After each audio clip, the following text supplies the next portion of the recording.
Friends, welcome to my channel. ఈరోజు video చాలా ఇంట్రెస్టింగ్గా ఉందండి. వీడియోని ఎక్కడ స్కిప్ చేయకుండా ఎండ్ వరకు చూసేయండి. ఇక అమర్ సరస్వతి మేడం గురించి ఆలోచించి నేను హైదరాబాద్కి బయలుదేరుతాను అని అంటూ ఉండగా ఇక మను వద్దండి, మీరు అలా తన కోసం వెయిట్ చేయడం వల్ల తనేమైనా స్పృహలోకి వస్తుందా? అది వీలు పడదు కదా. అలా స్పృహలోకి వస్తుంది అంటే అందరం వెళ్ళి వెయిట్ చేద్దాం అని అంటూ ఉంటుంది మను. వెయిట్ చేయడంలో తప్పు లేదు కదా అని అమర్ అంటుండగా, అది కరెక్టే అమర్, కానీ నువ్వు ఇక్కడి నుండి వెళ్ళడం వల్ల అపచారం కదా. ఒక్క రాత్రి నిద్ర కూడా చేయకుండా, ఒక్కసారి కూడా భోజనం చేయకుండా వెళ్తే ఆచారాన్ని పాటించినట్టు కాదు కదా. ఆచారం కోసమే కదా మనం ఇంత దూరం వచ్చింది అని అంటూ ఉంటుంది మను అమర్ని ఎలాగైనా ఆ రోజు అక్కడ ఆపడానికి. ఇక అలా అనుకుంటే రేపు మార్నింగ్ వెళ్ళొచ్చు, నీతో పాటు నేను వస్తాను అని మను అంటుండగా, నువ్వెక్కడికి, నువ్వు ఇక్కడే ఉండు, నేను వెళ్తాను అని అంటుంటాడు అమర్.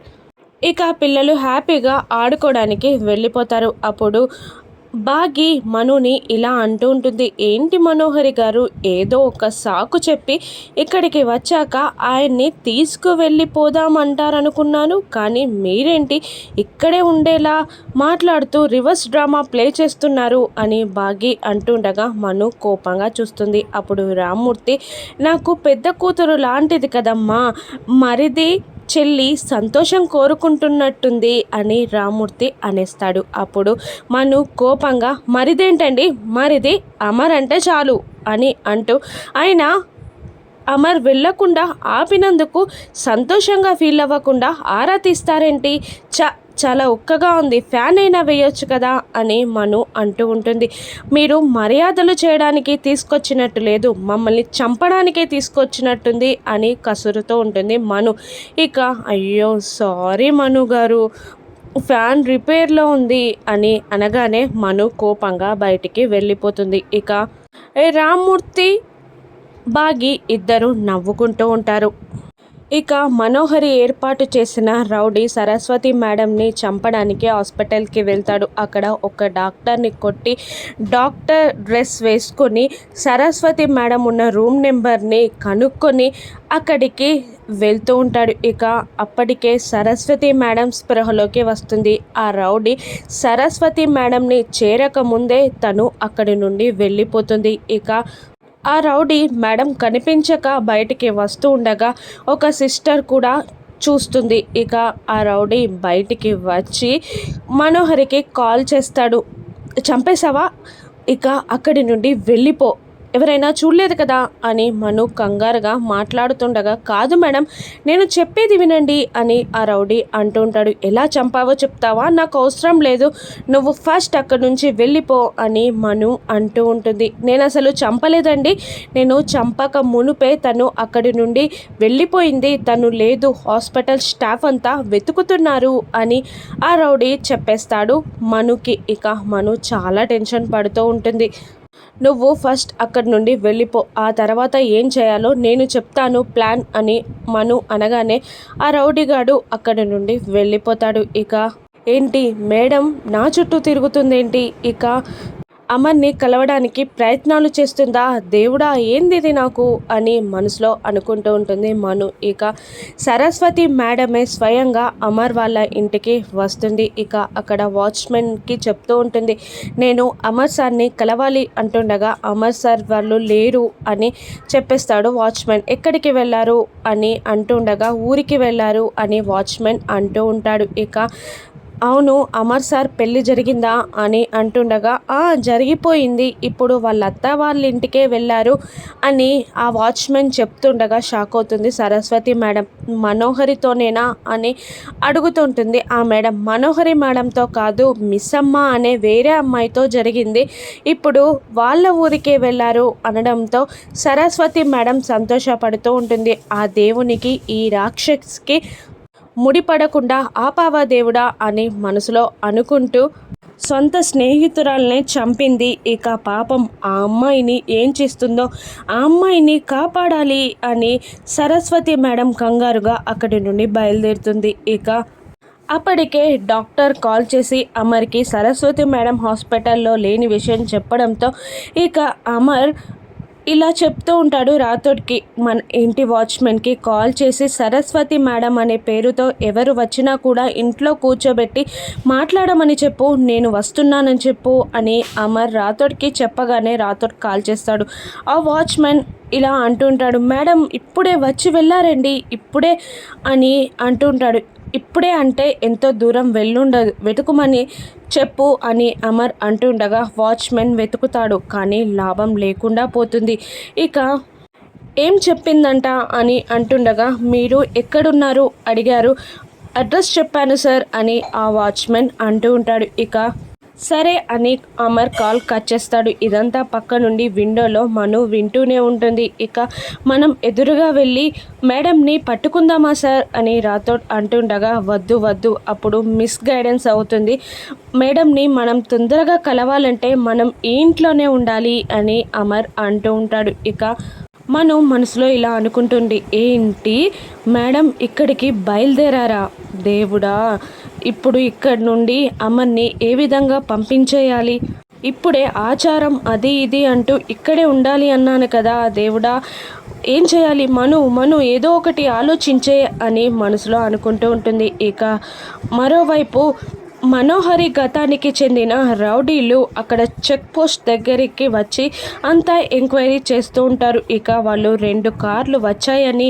చెప్తూ ఉంటారు. ఇక ఎక్కడికి వెళ్ళింది అని రౌడీలు అడుగుతుండగా, లేదు సార్ ఇక్కడ చుట్టుపక్కల 10 ఊర్ల దాకా ఉన్నాయి, చాలామంది కార్లు కూడా ఉన్నాయి, ఇప్పుడు ఇంపాసిబుల్ ఆ కార్ ఎటు వెళ్ళిందో కనుక్కోవడం అని ఆ చెక్ పోస్ట్ అతను చెప్తుండగా, లేదు ఖచ్చితంగా కనుక్కోవాలి, ఆ అమ్మాయిని వెతకడం చాలా అవసరం, నేను వెతుకుతాను అని ఆ రౌడీ అంటూ ఉంటాడు. ఇక మనోహరి కోసం వెతకడం స్టార్ట్ చేస్తారు.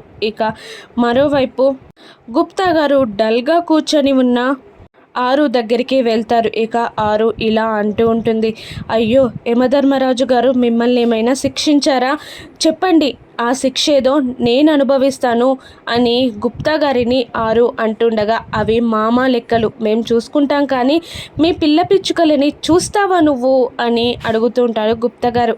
ఏంటి చూపిస్తారా గుప్తా గారు అని అంటుంది ఆరు.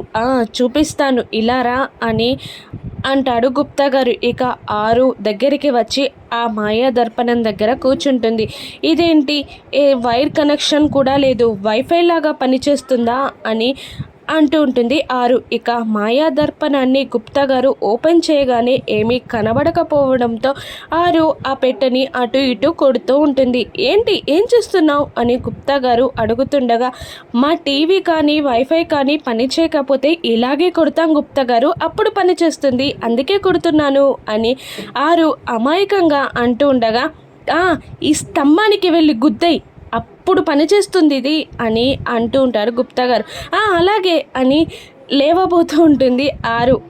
ఆగు బాలిక అని అంటూ ఆ నెమలి పింఛాన్ని ఆ పెట్టె చుట్టూ తిప్పి యమహో యమ అని అంటూ ధూమ్ తట అని మంత్రాన్ని చదవగానే ఇక పల్లెటూరు కనబడుతూ ఉంటుంది, ఒక ఇల్లు కనబడుతూ ఉంటుంది.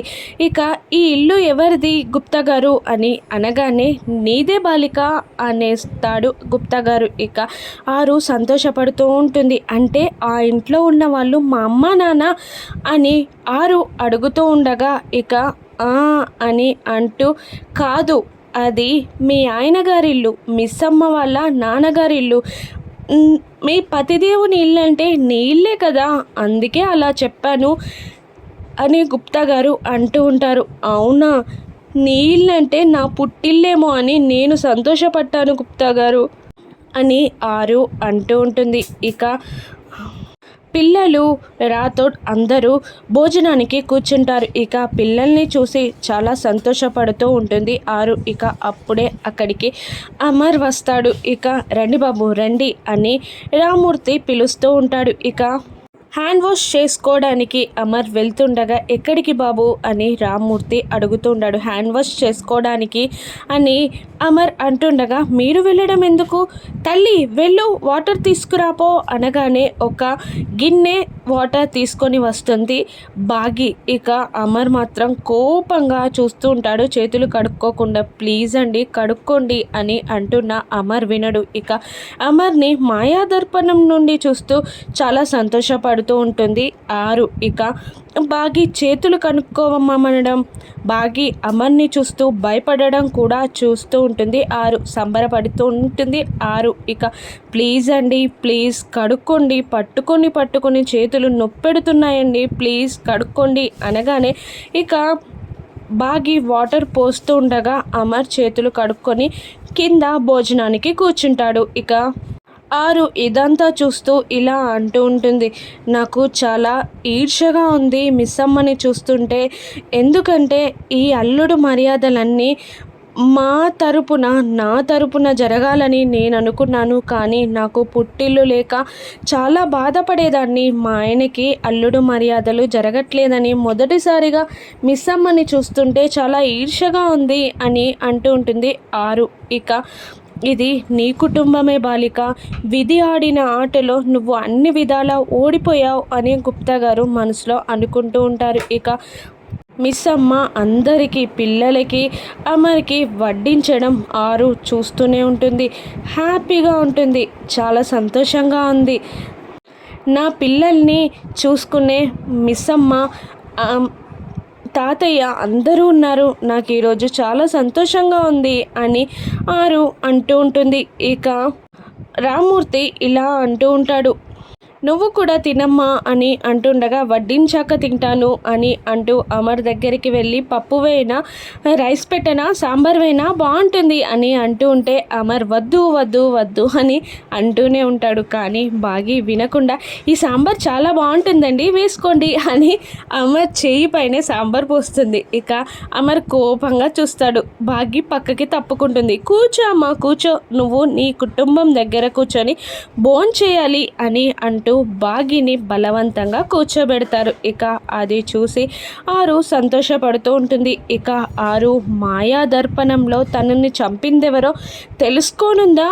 ఇక సరస్వతి వార్డెన్ ఆ ఊరికి వచ్చి మనోహరి నిజస్వరూపాన్ని చెప్పనుందా. రౌడీలు మనోహరిని పట్టుకుంటారా, రానున్న ఎపిసోడ్స్లో చూద్దాం. Thank you for watching.